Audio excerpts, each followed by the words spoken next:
Sir, I come now to a very important matter which is agitating the minds of the people of this country.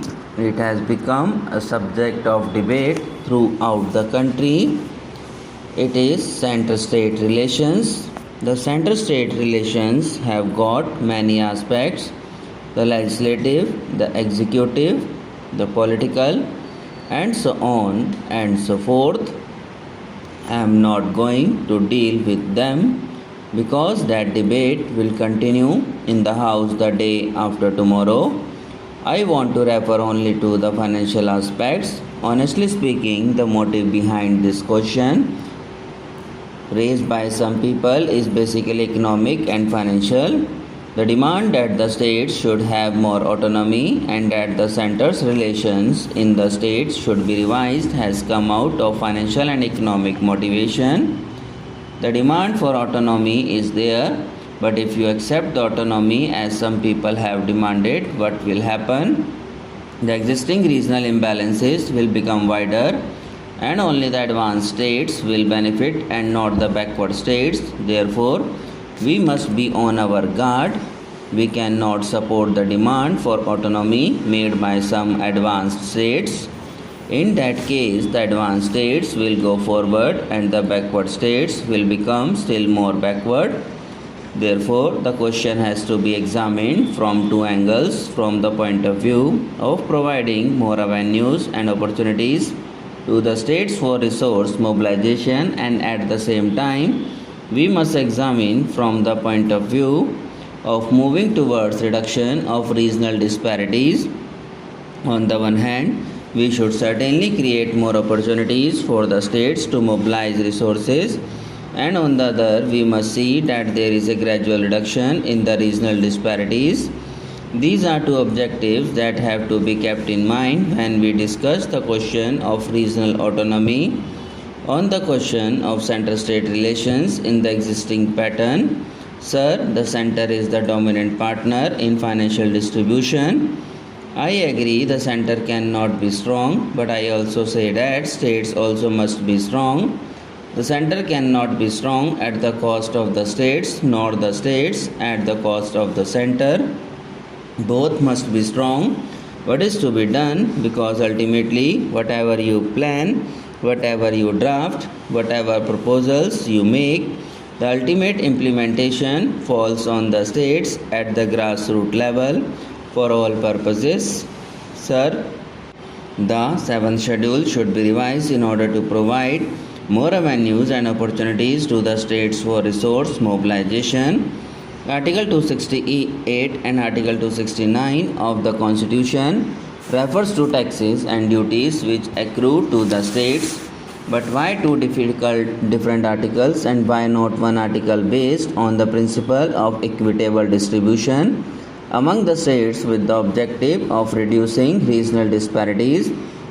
Sir, Article 270 refers to income tax only but not to corporate tax. But in my view, corporate tax is also income tax, and therefore why should not corporate tax be brought under the divisible pool as income tax has been brought? Article 271 talks about surcharges excluded from the divisible pool. Why should they be excluded from the divisible pool? I don't understand this. They must also be brought under the divisible pool. Sir, Article 272 talks of excise duty to be shared between the center and the states. The sharing is permissible and not compulsory. Why is it a permissible sharing, and why is it not a compulsory sharing like the income tax? Sir, Article 275 refers to granting aid to the states out of the consolidated fund of the Union. Article 280 talks of a finance commission to decide about sharing of the two taxes and the principles of granting aid. Article 282 refers to grants from the Union to the states for any public purpose, and Article 292 refers to loans from the center to the states. Now, sir, the actual position is very revealing. Sir, I am trying to summarize and I am not giving the details. There are statutory transfers of resources from the union to the states, and there are non-statutory transfers of resources from the union to the states. What is the ratio? Roughly speaking, the ratio is 32 and 68. Statutory transfer of resources is 32% and the non-statutory transfer is 68%. The statutory transfer is all right, but so far as non-statutory transfer of resources is concerned, it depends entirely upon the bureaucrats. The bureaucrats at the center. And why should they depend on the whims and fancy of the bureaucrats at the center?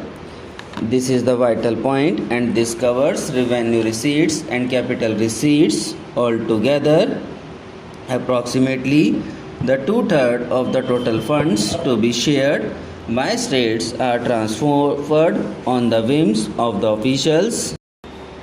Sir, I come now to a very important matter which is agitating the minds of the people of this country. It has become a subject of debate throughout the country. It is center-state relations. The center-state relations have got many aspects: the legislative, the executive, the political, and so on and so forth. I am not going to deal with them because that debate will continue in the House the day after tomorrow. I want to refer only to the financial aspects. Honestly speaking, the motive behind this question raised by some people is basically economic and financial. The demand that the states should have more autonomy and that the center's relations in the states should be revised has come out of financial and economic motivation. The demand for autonomy is there, but if you accept the autonomy as some people have demanded, what will happen? The existing regional imbalances will become wider, and only the advanced states will benefit and not the backward states. Therefore, we must be on our guard. We cannot support the demand for autonomy made by some advanced states. In that case, the advanced states will go forward and the backward states will become still more backward. Therefore, the question has to be examined from two angles: from the point of view of providing more avenues and opportunities to the states for resource mobilization, and at the same time, we must examine from the point of view of moving towards reduction of regional disparities.